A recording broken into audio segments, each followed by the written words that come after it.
Harvest Moon. DS is a farming and life simulation game originally released for the Nintendo DS, where you inherit a rundown farm and slowly bring it back to life, planting crops, raising animals, befriending the townsfolk, and uncovering the mystery of the Harvest Goddess and her Harvest Sprites. This series is going to follow my farm from day one, so if you've never played a Harvest Moon game before, don't worry. I'm learning and stumbling through all of this right alongside you.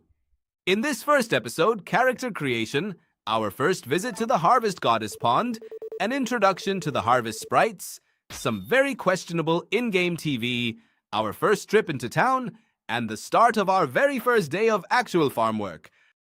Before we even set foot on the farm, there's some housekeeping, checking the calendar, confirming some starting details. It's not thrilling television, but it's the calm before the storm. Soak in the quiet, because this might be the last quiet moment of the episode.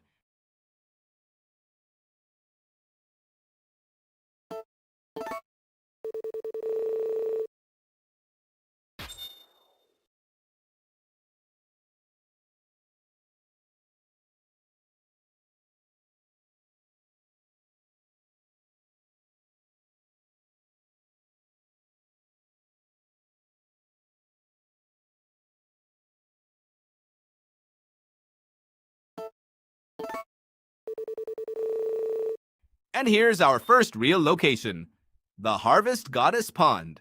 Cherry blossoms, still water, and a big old tree. This spot is going to become very important later in the series, so remember what it looks like right now, because we're about to find out it hasn't looked this peaceful in a while.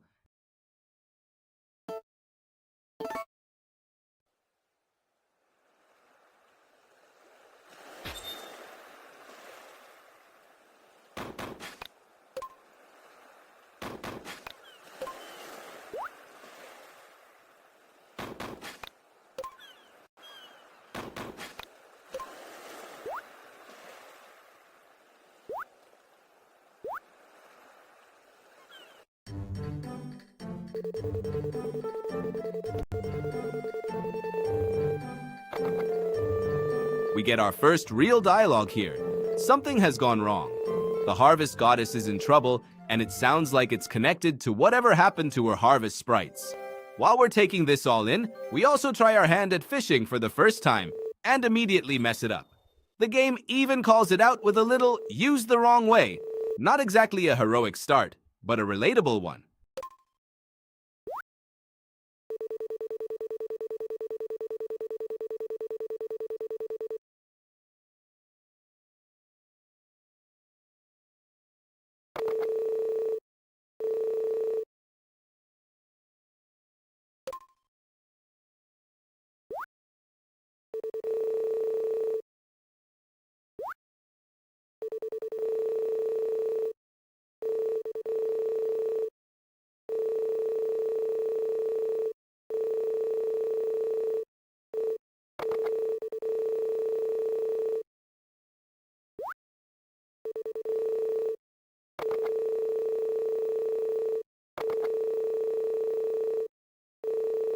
The plot thickens. Apparently, we can't do much of anything without the harvest gold. Some kind of key item or currency tied to the goddess herself. This is our first proper quest hook. Something's missing, and it's our job to find it.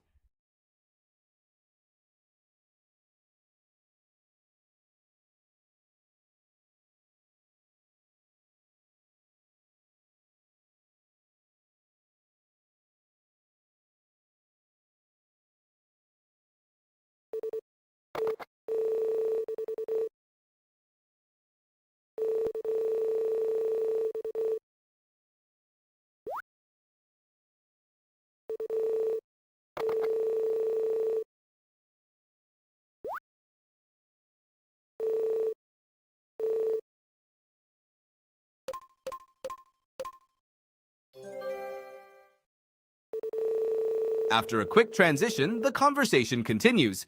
It sounds like the goddess, or someone speaking on her behalf, is asking if we're really the only one who can help. Classic RPG farming game setup. New kid in town, suddenly the chosen one.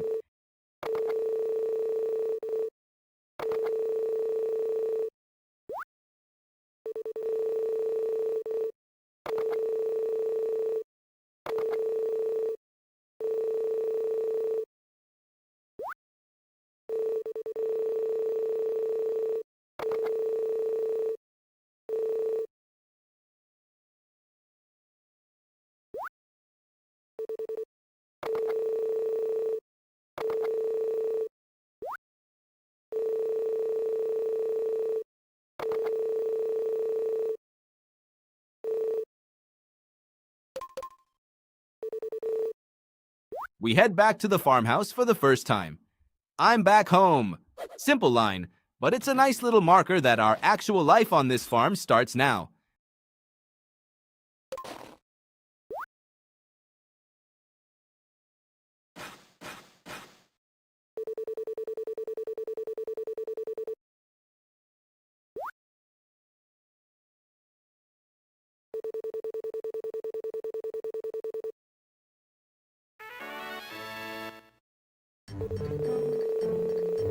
This is one of my favorite moments in the episode.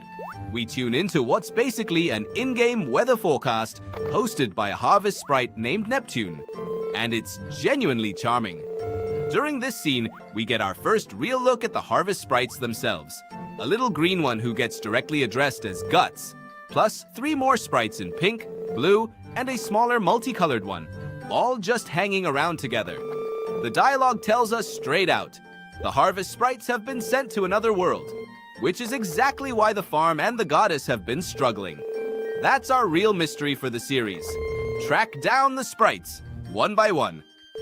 We return to the goddess pond for a bit more dialogue, then take a short pause at the menu, a nice natural breath in the pacing.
Then things get delightfully random. We catch part of an in-game TV broadcast referencing Mineral Town.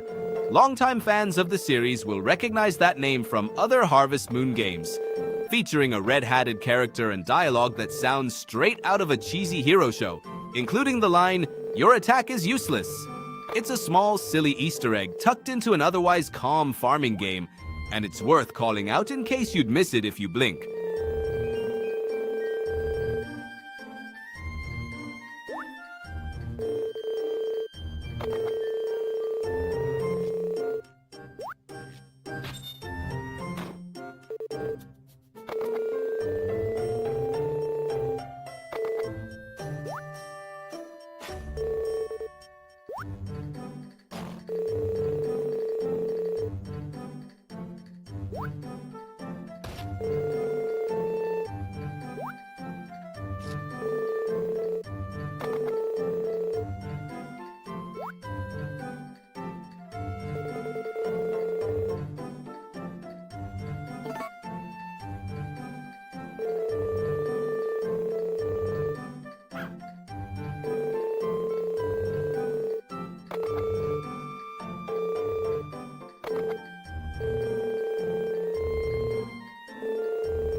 Now we get into it, tilling soil, working the fields, using the shipping bin.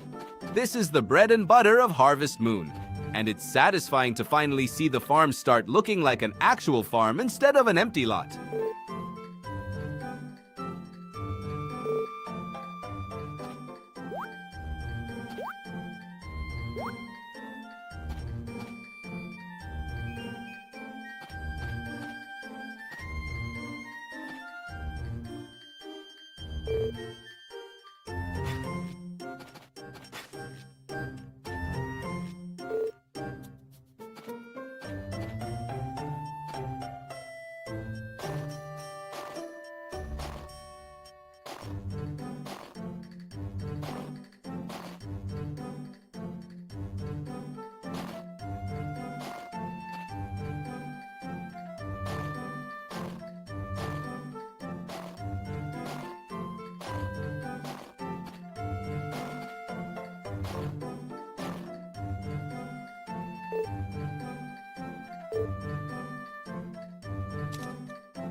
We look after a sheep, run a few errands around the property, and get a genuinely sweet moment. An NPC thanks us directly.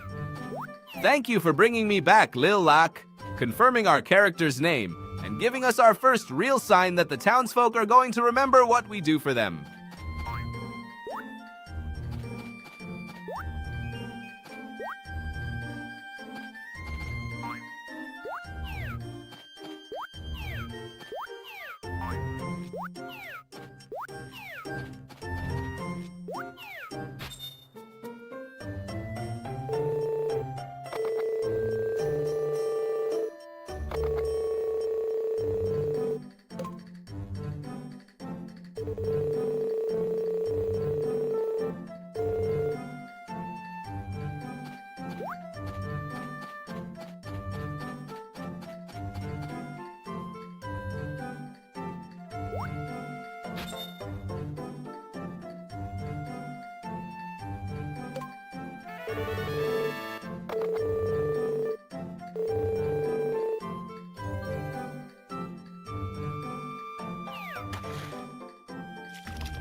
We wander a bit, checking doors, a few of which are locked. Small reminder that this town has its own schedule and its own secrets we haven't unlocked yet.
Our first real shopping trip, we pick up grape juice, juice made from grapes, as the game very literally describes it, for 5,000 gold, with some friendly chatter from the shopkeeper. Nothing dramatic here, but it's a good moment to see how the shop and economy actually work.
Back in town, we get a warm greeting. Ah, hello, Lil Lack. How is everything? A nice touch that shows the world is starting to recognize us as part of it now.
Not just a stranger who wandered in, this stretch is a bit of a grab bag. A deeper conversation about the harvest goddess and belief. Are you religious? A trip down into the mine with its distinct orange checkerboard cave floor and a deeper purple crystal section, and randomly, someone mistaking us for somebody's brother. Small character building moments like this are what make these games feel alive.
We're back at the water for an extended fishing session. Hopefully this time we remember which way is the right way.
While checking the calendar, there's a mention of a spring Thanksgiving event coming up. A nice little hook for a future episode. Definitely something to circle back to.